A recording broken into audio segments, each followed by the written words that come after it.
Alhamdulillah Pak bisa menghadiri dalam rangka memenuhi tugas saya dan tugas modul 3.1 tentang pengambilan keputusan. Dari sela-sela kesibukan Bapak bisa menghadiri wawancara untuk hari ini. Ada beberapa pertanyaan Pak tentang pengambilan keputusan selama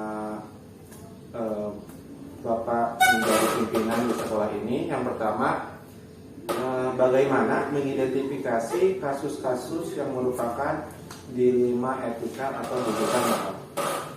Ya, terima kasih Pak Edwin. Saya ucapkan selamat pada Pak Edwin dalam beberapa minggu terakhir ini mungkin sudah kembali melanjutkan kegiatan CGP. Mudah-mudahan berjalan dengan lancar. Amin.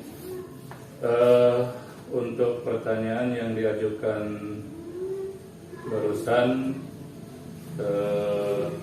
tentang kasus-kasus yang merupakan dilema etika dan rujukan moral, yang pertama mungkin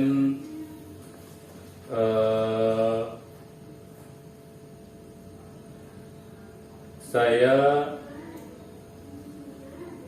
mengidentifikasi dari kegiatan-kegiatan yang dilakukan oleh guru di luar jam mengajar, kemudian melakukan beberapa tindakan atau wawancara yang berhubungan dengan pekerjaan tersebut, dalam arti kegiatan-kegiatan tersebut mengganggu atau tidak mengganggu kegiatan KBM di sekolah.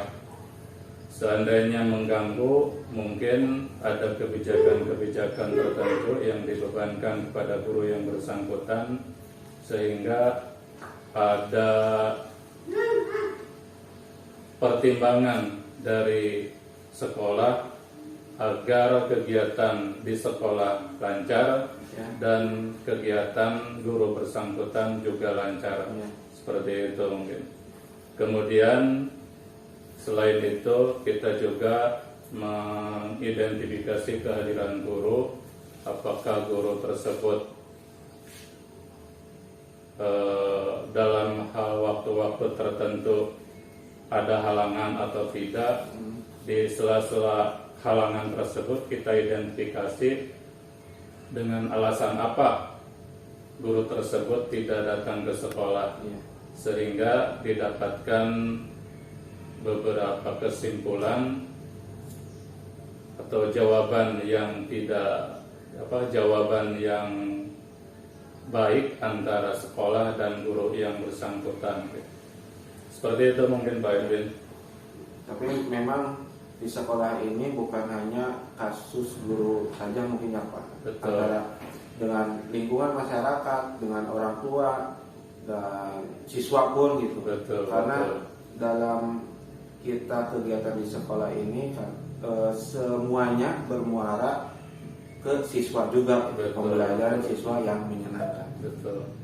Untuk yang kedua Pak, selama ini bagaimana Bapak menjalankan pengambilan keputusan di sekolah, terutama untuk kasus-kasus di mana ada dua kepentingan yang sama-sama benar atau sama-sama mengandung nilai kebajikan?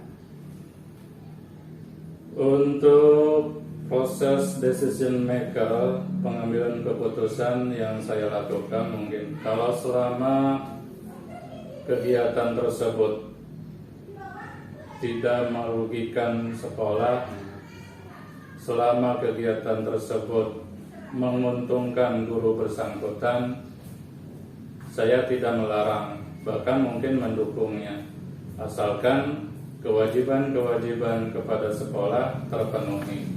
Seperti itu. Ya, baik Pak. Kemudian langkah-langkah atau prosedur seperti apa yang biasa Bapak lakukan selama ini? Untuk langkah-langkah kasus seperti itu mungkin yang pertama kita identifikasi dulu permasalahannya, kemudian setelah identifikasi benar atau salahnya, kita komunikasi dengan guru yang bersangkutan untuk agar permasalahan tersebut tidak berlarut-larut, sehingga pihak sekolah tidak dirugikan dan guru yang bersangkutan juga tidak dirugikan. Dan untuk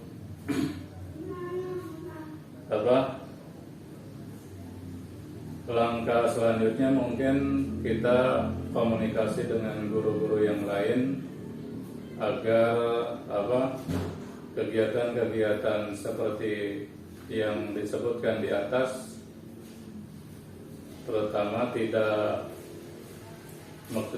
agar guru-guru yang lain bisa menghandle kegiatan-kegiatan guru di sekolah pada saat guru yang bersangkutan tidak bisa datang ke sekolah. Seperti itu Pak Ibu. Itu memang untuk salah satu kasus guru ya Pak. Kalau misalkan kasusnya dengan masyarakat, apapun itu masalahnya, bagaimana langkah atau prosedurnya? Keberadaan sekolah tak lepas dari adanya masyarakat ya. Bagaimanapun lingkungan masyarakat sangat berpengaruh terhadap sekolah. Ketika ada dilema-dilema dengan masyarakat, ya sekolah tidak bisa mengambil sepihak. Artinya antara sekolah dan masyarakat harus ada komunikasi.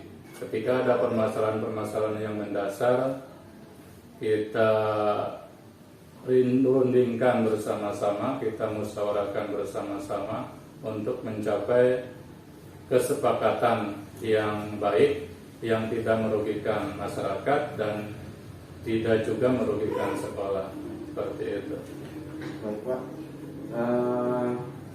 Kemudian hal apa saja yang selama ini Bapak anggap efektif atau membantu dalam pengambilan keputusan pada kasus-kasus dilema etika?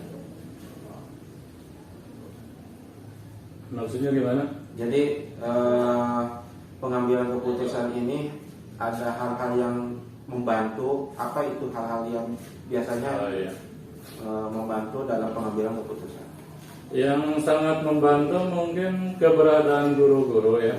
Karena saya sebagai pengambil keputusan, sebagai decision maker, tak lepas dari adanya guru-guru. Sebelum mengambil keputusan, saya selalu bermusyawarah dengan guru-guru, sehingga walaupun keputusan ada di saya, tapi tetap guru yang punya peran besar dalam proses pengambilan keputusan tersebut. Mungkin di samping guru juga keberadaan komite juga memang harus dilakukan. Yang kedua itu betul. Yang kedua komite dan juga orang tua ya. Dan juga orang tua. Kita tidak lepas antara guru, dewan guru, komite dan orang tua peserta didik. Ketiga hal tersebut merupakan satu kesatuan yang tidak bisa dipisahkan. Dalam arti segala sesuatu yang berhubungan dengan sekolah, kita biasa bermusyawarah dengan ketiga hal tersebut. Baik Pak. Kemudian sebaliknya pertanyaannya yaitu hal yang merupakan tantangan dalam pengambilan keputusan pada kasus-kasus dilema etika. Tantangan terbesar mungkin apa ya? Yang tadi Pak, yang tadi Bapak sebutkan yaitu ada pihak-pihak yang dirugikan mungkin karena. Oh iya. Ketika ya benar, terima kasih.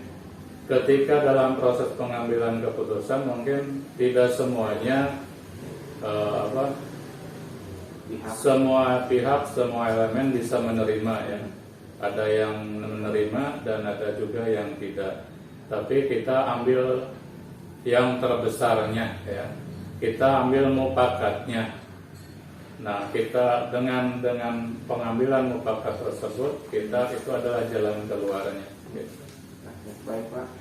Kemudian apakah Bapak memiliki sebuah tata cara atau jadwal tertentu dalam sebuah penyelesaian kasus dilema etika?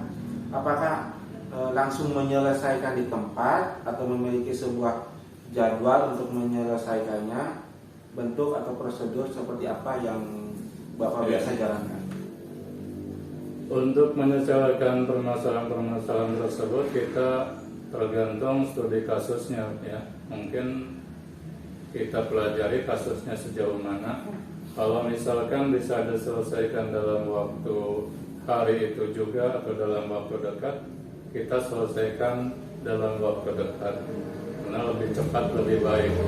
Kalau misalkan tidak bisa diselesaikan dalam waktu dekat, kita punya target, misalkan 1 minggu harus selesai atau 1 bulan harus selesai, seperti itu.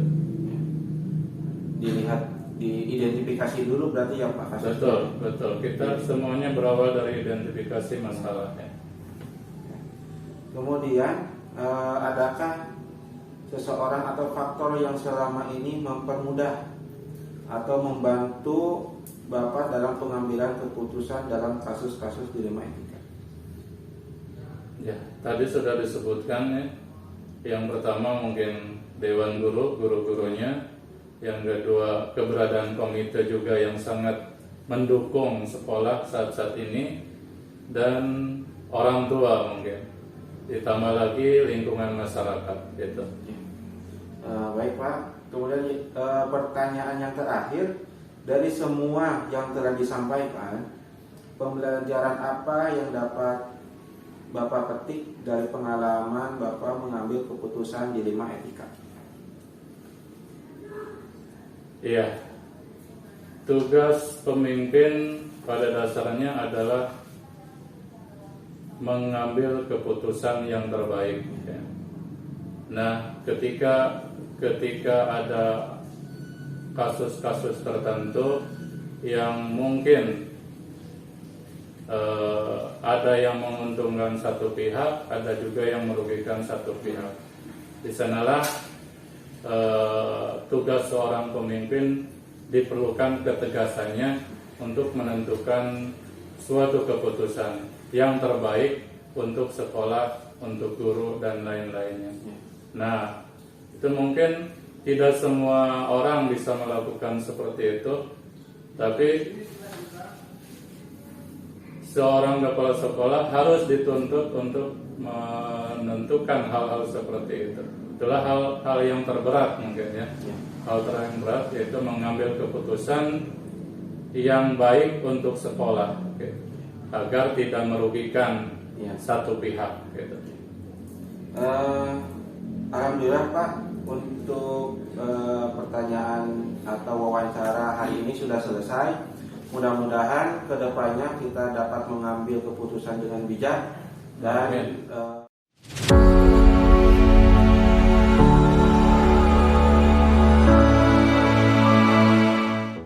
Assalamualaikum warahmatullahi wabarakatuh. Assalamualaikum warahmatullahi wabarakatuh. Gimana kabarnya Bu? Alhamdulillah sehat. Alhamdulillah ya Bu. Walaupun memang 2 hari kemarin kita dilanda hujan terus-terusan, alhamdulillah dalam kesempatan hari ini kita bisa bertatap muka.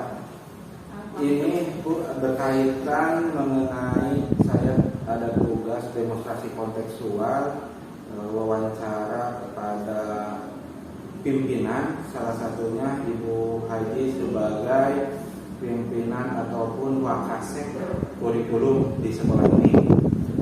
Nah, untuk pertanyaan yang pertama, selama ini bagaimana dapat mengidentifikasi kasus-kasus yang merupakan dilema etika atau bujukan moral? Contohnya seperti ada salah satu guru yang sering meminta izin untuk tidak mengajar, dikarenakan beliau mempunyai juga usaha sampingan untuk menghidupi kehidupan sehari-harinya, karena mungkin pendapatan dari sekolah ini tidak mencukupi kehidupan 1 bulan. itu untuk pemecahan masalahnya, pihak sekolah pertama menegur dan kedua memberi jadwal untuk melaksanakan tugas di sekolah dalam satu minggu itu ada 5 hari. Nah, 1 hari beliau dikasih kesempatan untuk menjalankan usaha sampingannya. Ya. Jadi menjalankan pengambilan keputusan di sekolah, terutama mengenai kasus tadi, ada 2 kepentingan ya Bu. Ya. Antara melaksanakan tugas di sekolahnya dan ada menjalankan kegiatan usaha sampingan. Berarti dilema etika ya Bu, benar lewat benar. Ya. Kemudian untuk langkah ataupun prosedur seperti apa yang biasa dilakukan selama ini? Prosedurnya dia diberi jadwal. Ya. Beri jadwal seperti kegiatan dia untuk kebetulan dia itu mengantarkan ke pasar induk. Ya. Biasanya hari Kamis, jadi diberi kesempatan untuk menjalankan usahanya di hari Kamis. Otomatis hari Kamis dia tidak bisa menjalankan tugas seperti biasanya di sekolah. Nah, untuk itunya siswa yang meninggalkannya bagaimana? Ya, biasanya dia meninggalkan tugas untuk siswanya dan dititipkan ke guru yang lain. Kebetulan satu ruangan. Kemudian pertanyaan selanjutnya, hal apa saja yang efektif dalam pengambilan keputusan pada kasus-kasus dilema etika?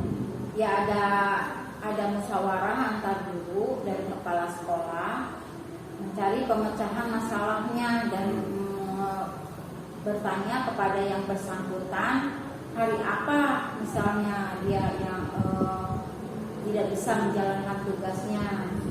Kebetulan pada waktu itu hari Kamis, ya otomatis pada hari Kamis itu yang bersangkutan tidak ke sekolah gitu, dan yang bersangkutan pula menyiapkan tugas untuk anak didiknya. Ya. Pertanyaan selanjutnya, hal apa yang selama ini merupakan tantangan dalam pengambilan keputusan pada kasus-kasus dilema etika? Tantangannya ya dalam menangani anaknya, kadang-kadang anak tersebut anak didiknya yang bersangkutan tidak mau belajar dengan yang lain. Ya. Jadi maunya belajar dengan beliau saja. Ya. Apakah Bu Haji memiliki sebuah tata cara atau jadwal tertentu dalam sebuah penyelesaian kasus dilema etika? Apakah langsung menyelesaikan di tempat ataukah membuat jadwal untuk menyelesaikannya? Bentuk prosedur seperti apa yang dijalankan ini?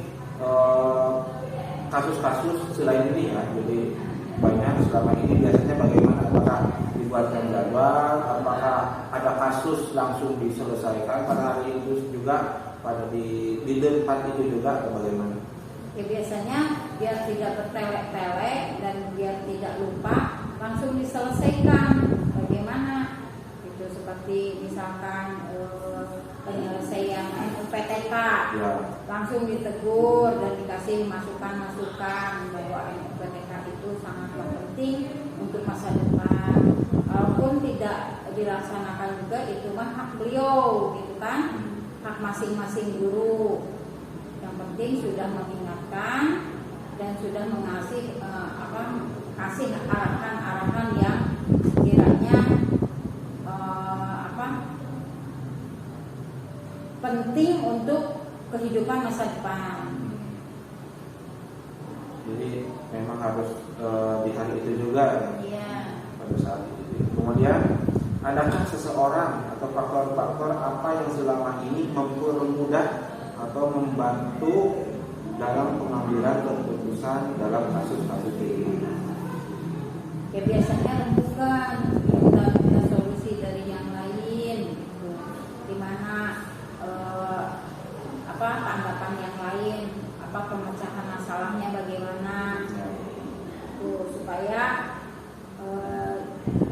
jangan ada rasa tersinggung, jangan ada rasa menjadikan tidak harmonis di lingkungan sekolah. Memang pengambilan keputusan ini harus semua warga sekolah harus merasa nyaman ya Bu. Iya. Jadi ketika ada pengambilan keputusan dimusyawarahkan dan dimintai pendapat setiap guru sejawat dari kepala sekolah, kemudian kita yang menjalankannya pun merasa nyaman. Nah, yang terakhir, dari semua yang telah disampaikan, pembelajaran apa yang dapat Bu Haji petik dari pengalaman mengambil keputusan di lima? Masih masalah seperti guru jarang masuk gitu. Terus ada salah satu guru juga yang sedang mengikuti perkuliahan. Jadi di waktu-waktu yang guru kosong, kita harus menyiapkan diri untuk pembelajaran anak yang justru gurunya tidak ada. Gitu. Jadi harus menyiapkan materi-materi apa agar anak tetap pembelajaran itu tetap kondusif. Jadi harus dikomunikasikan, gitu. Dikomunikasikan. Dan dibuatkan jadwal hari apa saja yang tidak masuk. Terus materinya sudah ada belum, ketika ditinggalkan kita yang ada di sekolah bisa tidak kewalahan, ya bisa masuk dalam kelas tersebut. Pertanyaan tentang pengambilan keputusan terutama di sekolah, terima kasih atas waktunya ya, sama-sama. Mudah-mudahan kita dalam keadaan sehat.